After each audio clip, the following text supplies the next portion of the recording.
এই শোনো, এতদিন আমি তোমার বাবার বাড়িতে ছিলাম, আমি আর তোমার বাবার বাড়িতে থাকতে পারবো না। তুমি যদি আমাকে নিয়ে আলাদা না হও তাহলে আমি আমার বাবার বাড়িতে চলে যাব। ও আলাদা হইতেইব, ঠিক আছে চলো তাহলে মার কাছে বিদায়টা নিয়ে আসি। চলো।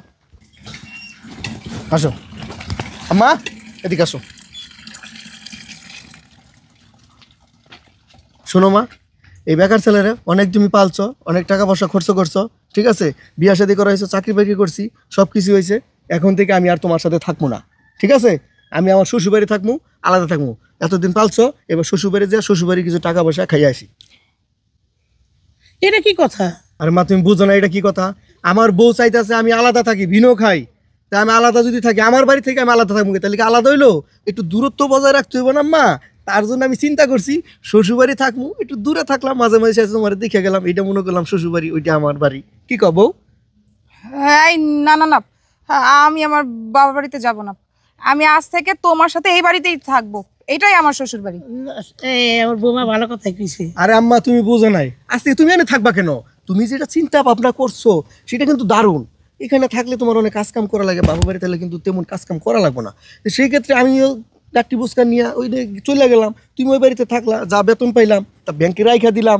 আমাদের কিন্তু বছরের পর পর, মাসের পর মাস আমাকে কিন্তু অনেক টাকা জমে যাবো।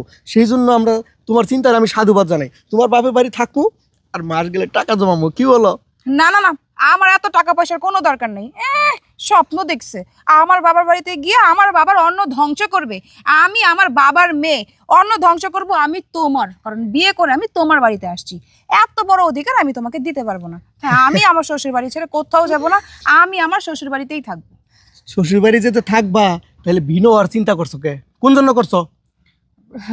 ওইটা তো ওই পাড়া প্রতিবেশীদের একটু খান পাশে শুনছিলাম তো। আর আম্মা বুঝো না কেন, আমার বউ পাড়া প্রতিবেশী কথা শুই না আলাদা থাকবো সেটা ভাবতাছে। তা আলাদা থাকলে ওর আলাদা একটা সংসার হইব, টাকা পয়সা হইব না? তোমার আমার একটু দূরত্ব বাড়বো, ও একটু সুখে শান্তিতে থাকবো, আর কইতে পারবো আমার সংসার আমার সব, এইটা মনে করে থাকতে পারবো। এই জন্য তোমার আর আমার আলাদা করতেছে, তুমি বুঝো না? এখন আর ধরে রাখছো ছাড়ো আরে। না না না না, আমার বৌমা খুব ভালো, আমার নাতিপুতি হইব, ছেলে সন্তান হইব, আমি কি নিয়ে থাকুম তোরা গেলে গা? কি নিয়ে থাকবা? তোমার বউ আমার তোমার আলাদা করছে, তুমি বুঝো না? ওরে এখনই বাবার বাড়ি পাঠাই দাও। না, আমার বৌমা খুব ভালো, আমার কাছে খুব ভালো। বাপের বাড়ি যাওয়া লাগবো না বাবা, যাইবার হয়ে গেছে গা। আজ থেকে এই সংসার তোমার, এই সংসারে তোমাকেও সংসার তোমাদেরই থাকবো, আমার এই সন্তানের মতন একটু রাখবো। মাপ, আমার ভুল হয়ে গেছে মাপ, আপনি আমাকে ক্ষমা করে দিবেন। আসলে আমি না সবসময় ভাবতাম কি শ্বশুর বাড়ির লোকজনরা সবসময় পরই থাকে, তারা কোনোদিনও আপন হয় না। আর শাশুড়ি তো সবসময় শাশুড়িই থাকে। এখন তো দেখি না, শাশুড়িও মায়ের থেকে কোনো অংশে কম না। আপনি আপনার এত সুন্দর সাজানো সংসারটা আমি আলাদা হতে চেয়েছি বিধায় আমার হাতে তুলে দিচ্ছেন। আর আপনি বিন্দু পরিমাণে পিছপা হননি, বরং আপনি নিজে আমার সন্তান হয়ে আমার সাথে এখানেই থাকতে চেয়েছেন। এতে আমি অনেক খুশি হয়েছি মা। আজ থেকে আমি আপনাদের সাথেই থাকবো, আর এটা আমারই সংসার।